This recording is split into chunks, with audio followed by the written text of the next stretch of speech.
Frustrated Oklahomans voiced their opinions on the proposed turnpike. We'll tell you what they said. Russia continues to retaliate, Ukrainians fear nuclear actions, and showers throughout the state may impact your weekend plans. OU Nightly starts now.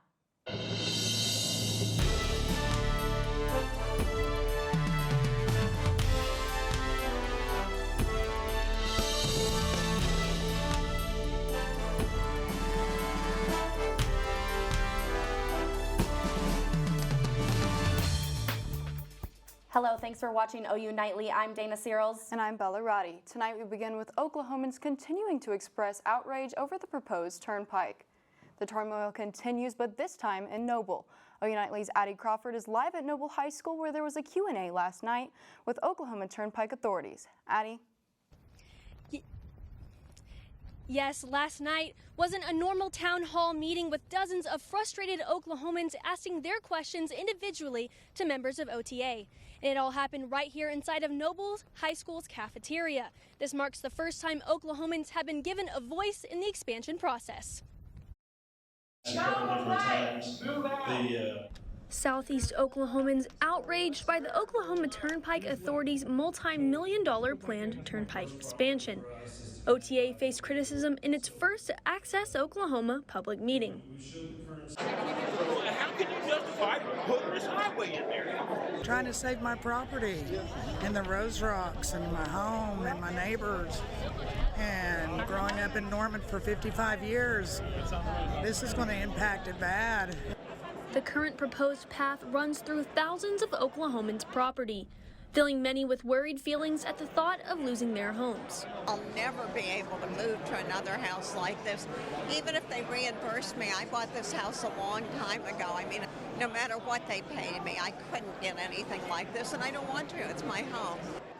Being the first of 4 meetings, it was the public's turn to ask questions and voice their issues with the expansion. But that being said, the community isn't satisfied. The biggest problem is we don't feel like we're being heard. We don't feel like anybody's listening. The OTA is planning for 3 more public meetings over the next few weeks. The next one is in Newcastle from 6 to 8 at the Public Administration's building. Reporting live from Noble High School, Addie Crawford, OU Nightly. Thanks, Addie. Ukrainian armed forces say Russia is already retaliating for the sinking of its flagship in the Black Sea. CNN's Mike Valerio has more on the story. Only hours after the Moskova sank to the bottom of the Black Sea, new fears of Russian retaliation. The Russian prestige, the Navy prestige has been badly damaged by this. The Ukrainian armed forces say Russia launched new strikes to avenge the sinking of the Russian warship. Noise. The noise of a rocket flying and explosions. That's what I saw and heard when I was in the shop. Multiple explosions left at least 2 people dead outside an Orthodox church in the southern city of Mykolaiv. People ran into the store and I saw people scared. I saw people dropping to the ground from explosions. Ukrainian President Volodymyr Zelensky says all of the countries of the world should prepare for the possibility of Russian President Vladimir Putin using tactical nuclear weapons. We should think, not be afraid. I mean, not be afraid, be ready. Given the setbacks that they've faced so far militarily, none of us can take lightly the threat posed by a potential resort to tactical nuclear weapons or low-yield nuclear weapons. This, as a senior U.S. defense official says, the first flight of $800 million in U.S. military aid is expected to reach Ukraine in the next 24 hours. It's a package of more sophisticated and heavier-duty weaponry, including 11 helicopters initially earmarked for Afghanistan. I'm Mike Valerio reporting. Canada is also sending troops to Poland to help with the continuous influx of Ukrainian refugees. And although we've had some nicer temperatures lately, we may be seeing some changes this weekend. Peyton Gaylean is in the studio to tell us more about what our weekend will look like. Yes, guys, definitely enjoy the weather outside today. Temperatures right now, 86 in Oklahoma City, 85 in Norman, down in southwestern Oklahoma, 90 in Lawton, and 94 in Elk City. Definitely warm temperatures feeding into this fire threat once again in western Oklahoma in a red flag warning. But coming up in Maine weather, I'm going to talk more about that fire weather, the severe storm chances this weekend, and your Easter Sunday forecast. Thanks, Peyton. If you're interested in joining the Oklahoma Highway Patrol ranks, your chance has been extended. The 70th Academy of OHP will consist of 70 cadets and will begin on August 15th. Candidates must have a minimum of 62 semester hours to reach the college requirement to apply. The academy consists of challenges academically, physically, and mentally. The deadline for the application is April 18th at midnight. If you're interested, visit jointheohp.com. The Department of Justice has reached a settlement with protesters who filed a lawsuit over the 2020 incident at Washington Lafayette Square. Black Lives Matter was among those suing Park Police for their use of tear gas to clear the area so former President Donald Trump could take a photo op at a church. Under the settlement, Park Police have agreed to require officers to wear visible IDs and use audible warnings for crowds to disperse. The Secret Service has also acknowledged that a few individuals breaking the law does not constitute an unlawful assembly. And a clash between Palestinians and Israeli security forces brings more tension. Find out what sparked this conflict next on OU Nightly. And one program is giving Oklahomans with disabilities a larger support system. We'll tell you how coming up.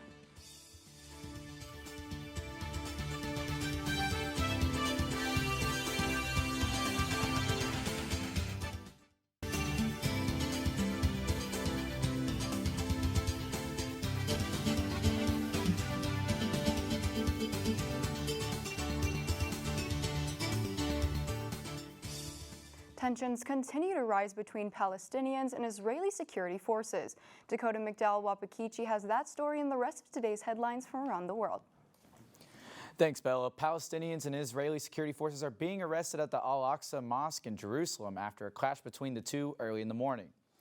Wounds caused by rubber bullets, stun grenades, and beatings have sent over 150 people to the hospital, and 3 officers were injured. Israeli police responded to a call involving people throwing rocks and shooting fireworks, and the police later entered the mosque. An Israeli police spokesperson said they waited until there was a pause in prayers to push back the people throwing stones. A clash similar to this last year caused an 11-day war between Israel and the Hamas militants in Gaza. Twitter created a provision that will make it hard for Elon Musk to acquire the company. Musk currently owns 9% of the company's shares, and earlier this week he offered to buy the company at $54.20 a share, which is higher than its current share price. The new provision to prevent this is called the poison pill. Twitter's board of directors say that the provision will trigger if Musk gets more than 15% of the company's shares. The poison pill will allow Twitter shareholders to buy more shares of the company at an inexpensive price. A January 6th rioter who claims former President Donald Trump gave him and others orders to storm the Capitol has been found guilty on all charges. 38-year-old Ohio native Dustin Thompson was facing 6 charges after storming the Capitol. Thompson says he was caught in the moment and felt obligated to follow what he said were Trump's orders. His lawyer said that Trump incited the riot by telling supporters to, quote, fight like hell.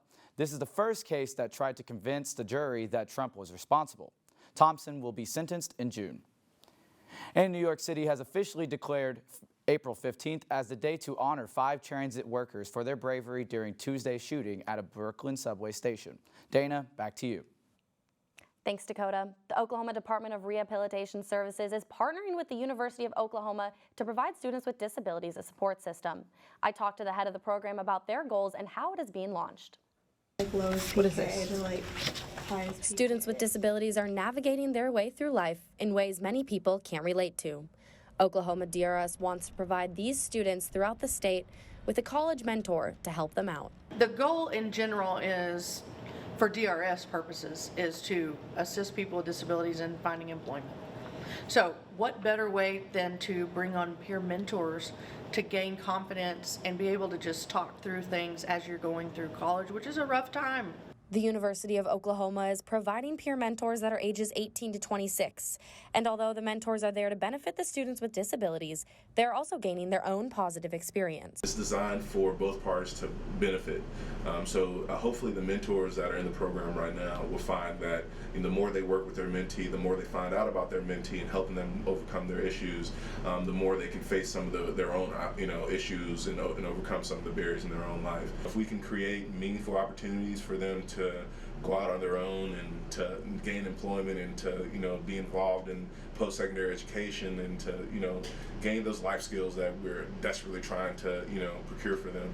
I think that would be a success. Through regular meetings, mentors and mentees will have the opportunity to explore things like career interests and disability resource navigation. Students interested in being a mentor can contact Peer Mentoring at ou.edu. And if you're looking to kick off your Easter plans early or just need something fun to do, you can hop on over to a special event the City of Norman has planned. Stay tuned to find out what it is. And it's looking like we're going to see some April showers this weekend. Peyton, what could we expect? Yes, right now, not a cloud in the sky, but come this weekend, there's going to be some rain in your forecast. I'm timing it out after the break.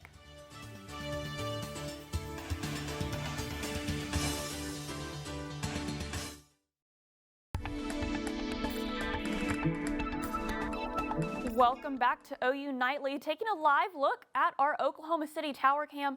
Very few clouds in the sky, 85 degrees. Those winds, though, very strong.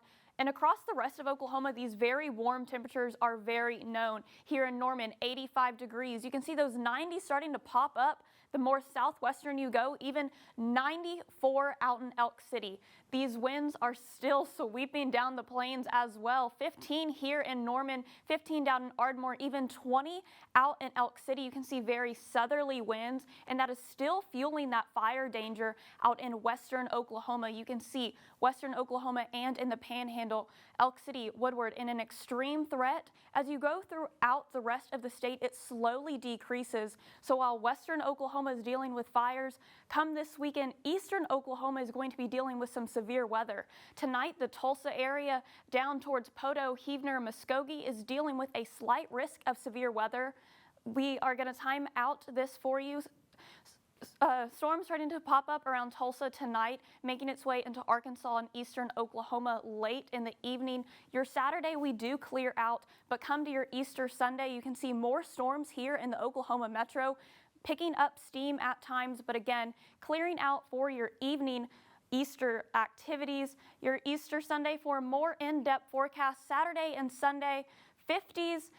Cloudy skies. We're still going to monitor this. Not the nicest Easter forecast we have expected. Sunday, we're topping out a high of 70, but as we go into next week, our temperatures are going to warm up. You can see Tuesday, 72, Wednesday, 80, and again, 80s on Thursday. We are tracking more rain chances even going into next week, so stay right here with OU Nightly for the latest for your spring game forecast next weekend. Thanks, Peyton. The City of Norman's annual spring egg hunt is back in full swing this year. Activities will begin tonight at 5:30 p.m. at Andrews Park with face painting, various food trucks, and pictures with the Easter Bunny. The egg hunt will start at 6:30 p.m. as Norman police trucks and fire trucks will start sirens to start it off. Kids up to 10 years old can participate. Really, it's just amazing to see all the kids have that spark of initial joy running in to go grab candy and eggs, and it's just an amazing thing to see. And one local business will even hide coupons inside the eggs. Easter baskets will also be given away as prizes. Thank you all for tuning in with us today. We only have 2 more Fridays left, so make sure you keep watching live at 4:30. But now it's time to throw it over to Big Friday Sports. Stone Weber is here to tell us about another big event going on this weekend. Today on Big Friday Sports, OU softball has a Red River Series in Austin, and the OU men's gymnastics team hosts NCAA regionals at the LNC. Big Friday Sports is next.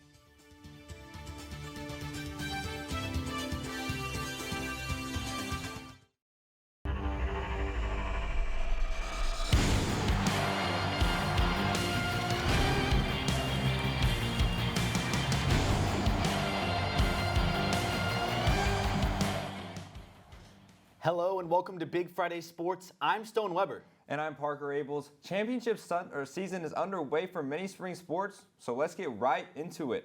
The Red Hot Sooner softball team began their series with Texas last night with a 3-0 win. Freshman pitcher Jordy Ball had an outstanding game, striking out 15 Longhorns and allowing only 4 hits.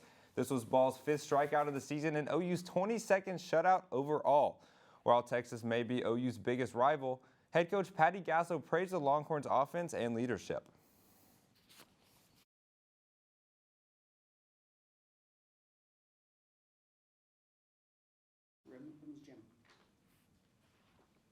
After getting first in their championship semifinal on Thursday, the OU women's gymnastics team competes in the NCAA championship tomorrow versus Auburn, Utah, and Florida. KJ Kindler's squad has already added some awards to their name, with 9 Sooners earning 14 All-American honors. The meet begins tomorrow at noon on ABC. The number 2 OU men's gymnastics team took home some hardware ahead of hosting the NCAA qualifier and championship this weekend at the Lloyd Noble Center. Freshman Fuzzy Bennis secured the College Gymnastics Association Rookie of the Year honor. 6 different Sooners also tallied in 10 regular season All-American awards. The 12-time national champions hit the mat tonight at 7 p.m. And with the spring game just around the corner, everybody wants to know who will be taking over the legendary QB spot for OU football. OU Nightly's Reece Wetzel gives us an inside look into OU's newest QB1.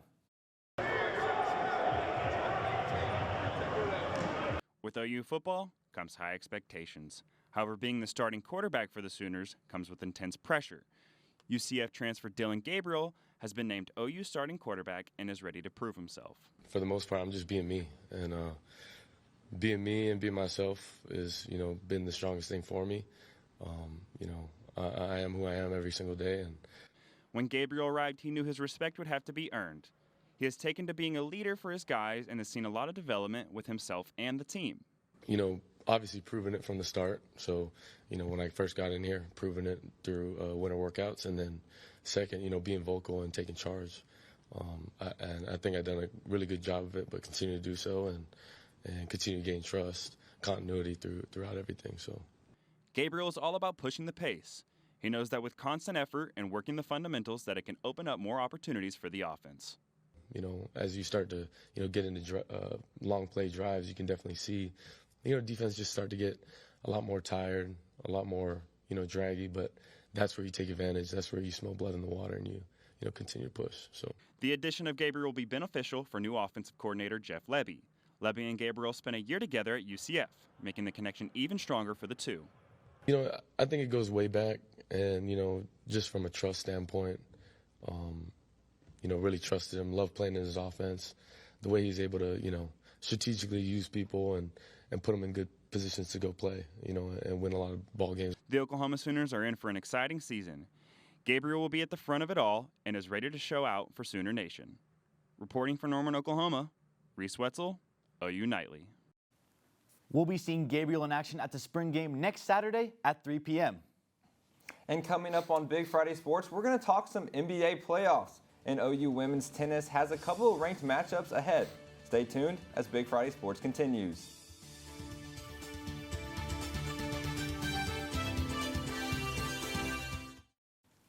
Welcome back to Big Friday Sports. The number 2 ranked OU women's tennis team is closing out their regular season this weekend with a couple of ranked matchups. It started today at 4 with the Bedlam matchup in Stillwater against number 12 Oklahoma State. A win in that match would secure the Sooners' regular season Big 12 championship. And on Sunday, the Sooners head back to Norman for a matchup against number 5 Pepperdine. This match starts at noon, and they will provide free pizza for every fan who attends. The OU men's tennis team has a Red River matchup last night against the Texas Longhorns, but it was all burnt orange. The Longhorns swept the Sooners 7-0, moving the season record to 13-8. The Crimson and Cream will have to regather themselves as they host number 1 TCU tomorrow at the Headington Family Tennis Center.